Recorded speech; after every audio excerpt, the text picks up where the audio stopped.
Metro ದರ ಏರಿಕೆ ವಿಚಾರದಲ್ಲಿ ಕಾಂಗ್ರೆಸ್ ಮತ್ತು ಬಿಜೆಪಿ ಯಾವ ರೀತಿ ಕೆಸರಚಾಟ ಮತ್ತು ಯಾವ ರೀತಿ ಗದ್ದಲ ಗಲಾಟೆ ಮಾಡ್ತಾ ಇದ್ದಾರೆ ಅಂತಂದರೆ ಅವರಿಂದಲೇ ಬೆಂಗಳೂರಿನ ಜನ ಪ್ರಯಾಣಿಕರು ದರ ಏರಿಕೆಯ ಬಿಸಿಯಿಂದ ತಪ್ಪಿಸಿಕೊಂಡಿದ್ದಾರೆ ಅಂತ ಕ್ರೆಡಿಟ್ ವಾರ್ ಶುರು ಮಾಡಿದ್ದಾರೆ.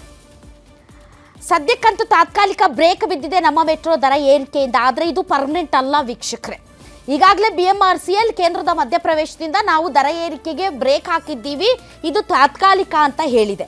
ಇನ್ನೊಂದು ಕಡೆ ಕಾಂಗ್ರೆಸ್ ಮತ್ತು DK ಶಿವಕುಮಾರ್ ಅವರು ಇಲ್ಲ ನಾನೇ ಹೇಳಿದೆ ಮಧ್ಯಪ್ರವೇಶ ಮಾಡಿ ಒಂದು ಸ್ವಲ್ಪ ತಡೀರಿ ಅಂತ ಹೇಳಿದ್ದೀನಿ ಅಂತ DK ಶಿವಕುಮಾರ್ ಅವರು ಹೇಳ್ತಾ ಇದ್ದಾರೆ.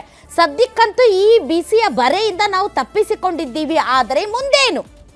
ಹಾಗೆ ನೋಡಿದ್ರೆ BMRCL ದರ ಪರಿಷ್ಕರಣೆಗೆ ಸಂಬಂಧಪಟ್ಟಂತೆ ಕೊಟ್ಟಂತಹ ರಿಪೋರ್ಟನ್ನು ಇಟ್ಕೊಂಡು ಮೌಲ್ಯಮಾಪನ ಮಾಡಿ ಕೇಂದ್ರ ಮತ್ತು ರಾಜ್ಯದ ಪ್ರತಿನಿಧಿಗಳು ಓಕೆ ಅಂದುಬಿಟ್ಟು ಯಾವಾಗ ಸಾರ್ವಜನಿಕರು ರೊಚ್ಚಿಗೆದ್ದು ದರ ಜಾಸ್ತಿ ಆಯಿತು ಅಂದ ಮೇಲೆ ರಾಜಕೀಯಕ್ಕೋಸ್ಕರ ಹೌದು ಇದನ್ನು ಒಪ್ಕೊಂಡಿದ್ದೀವಿ ಅಂತ ಆ ಕಡೆ ಕೇಂದ್ರನೂ ಹೇಳ್ತಾ ಇಲ್ಲ, ಈ ಕಡೆ ರಾಜ್ಯನೂ ಹೇಳ್ತಾ ಇಲ್ಲ.